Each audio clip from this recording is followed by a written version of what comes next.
This is an RFMCE product. Reginald. It was a well-known fact that she had reached the boiling point when you hear her say these words. Let me go get my gun. They called her Sister. The next to eldest out of 8. Left with the care and responsibility at such a young age. She took on the role of a mother after the tragic death of her mother. It was an unexpected turn of events with transpire, sending each member of the family on their own journey. And for those who had an outlet, there was a way out. But for those who didn't, it was hell to pay. Exceeding glad, rejoice and be exceedingly glad. Blessed are they that mourn, for they shall be comforted. Blessed are they that mourn, for they shall be comforted. She said she was driving and said she passed by 2 lesbians that was fighting in the street, and she said she hollered out doing and said, "Y'all stop all that fighting, you dykes."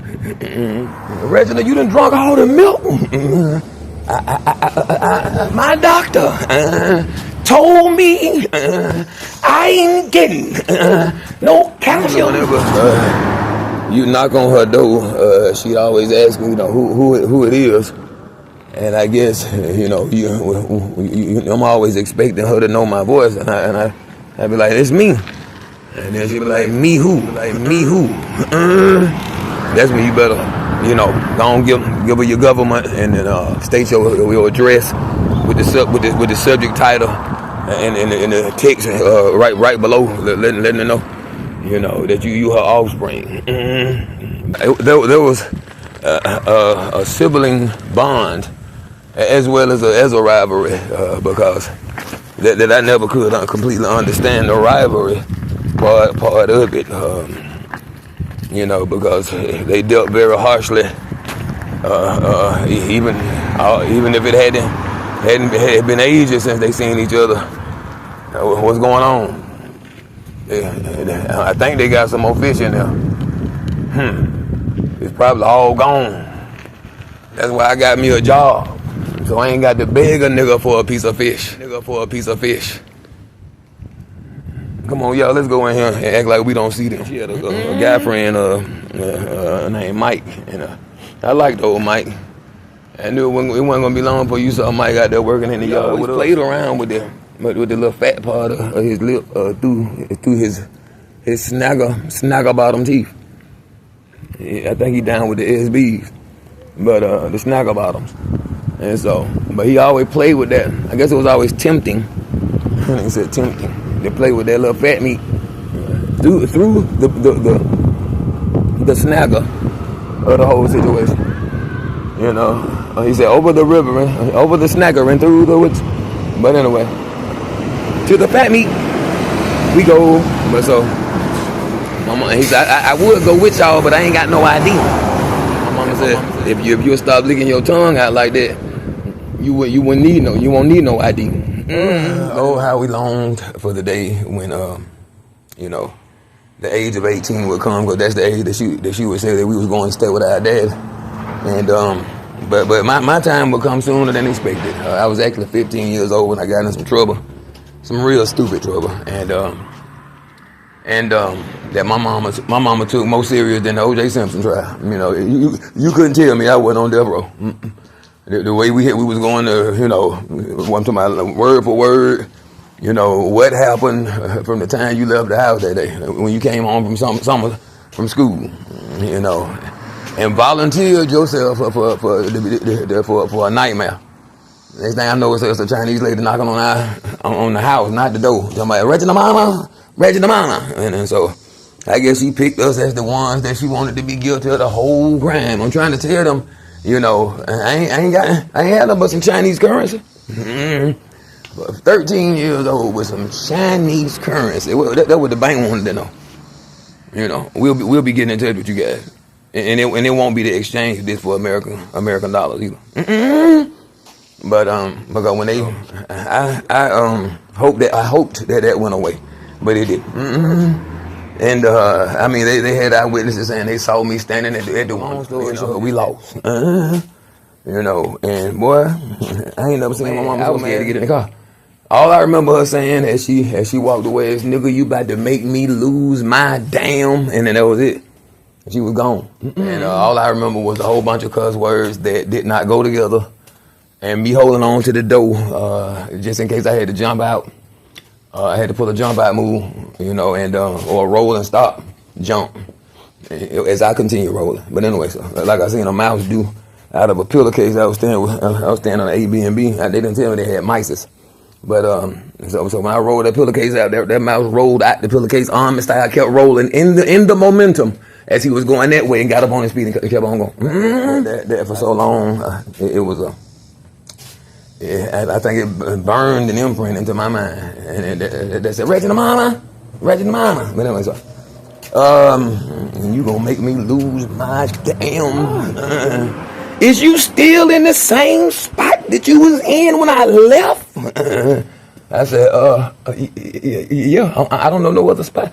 He said, you got to. He said, Reginald, you got this. Go. She said, tell them folks you want to join the military and tell them you want to join it today. Pulled out so fast before I could even tell her that it was Veterans Day. There was a big old note on the door that said, closed for Veterans Day. Now wouldn't that just be the case? If it weren't for that, I'd probably be in arms.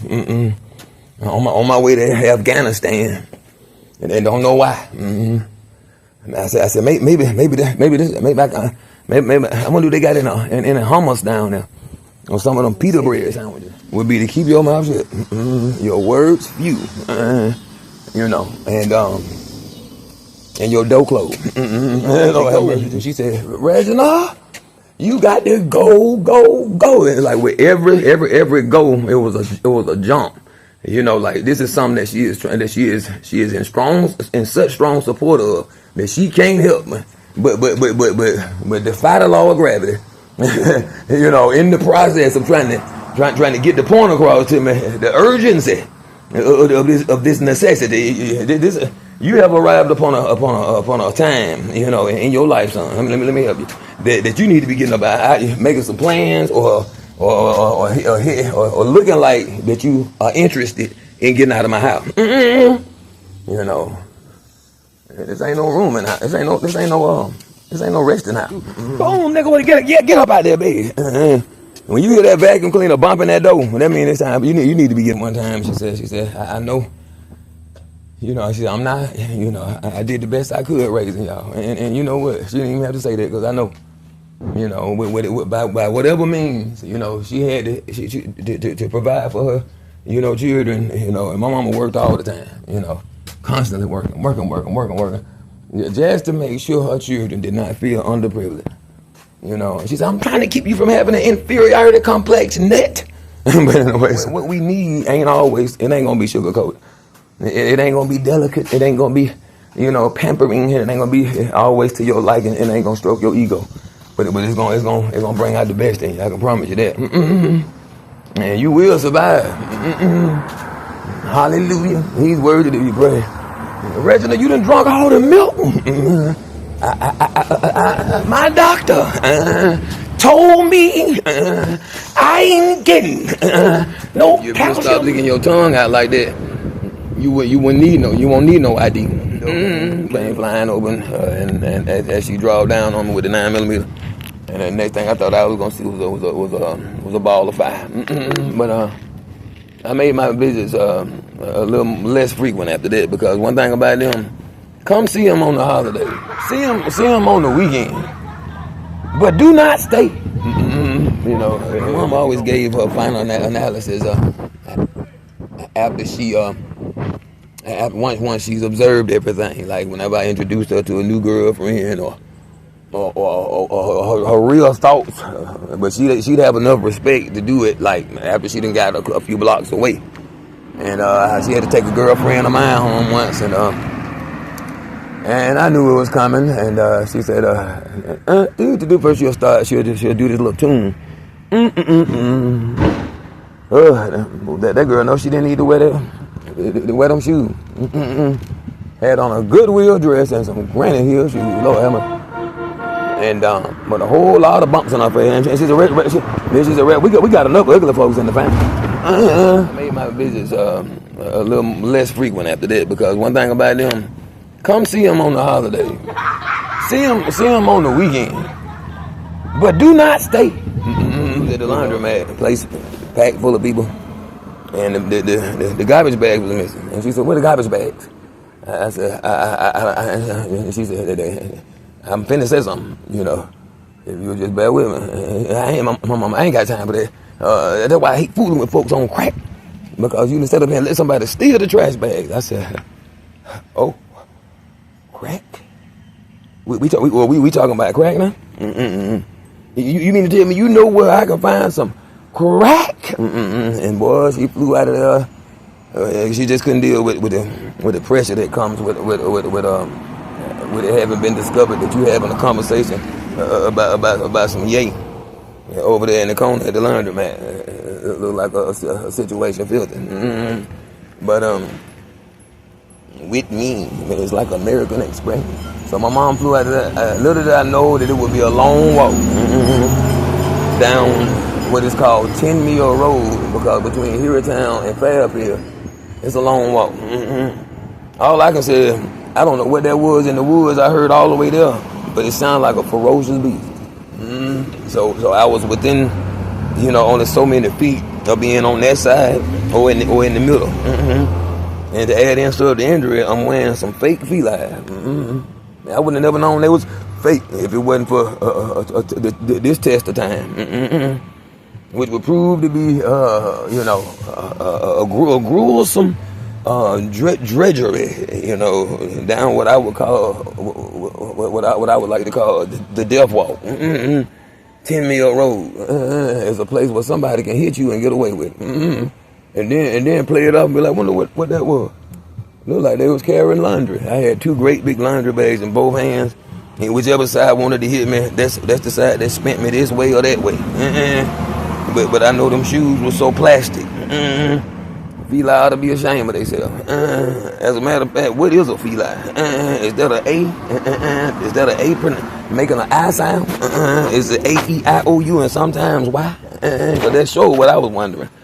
Down 10 Mill Road, feeling like I was wearing my original baby shoes, dipped in bronze. One thing she didn't play about is if you falling asleep while she driving.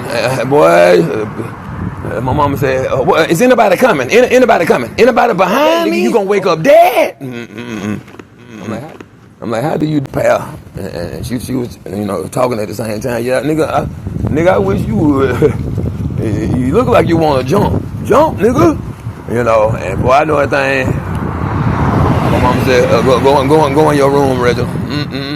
And y'all better get out here and help me with spread this manure so I can grow me some grass. And the rain better not be. When my sister told my mama, said, what about all the holes you put in the wall? And during that time, my mama was saying bona fide helper a lot, and she was saying jack a lot. Nigga, I ain't giving you jack.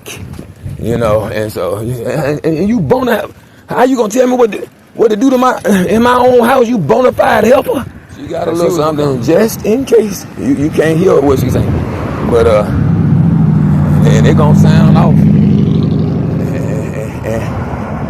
and she already know what to tell him. That boy on drugs, and I already gave him CPR because I'm a nurse.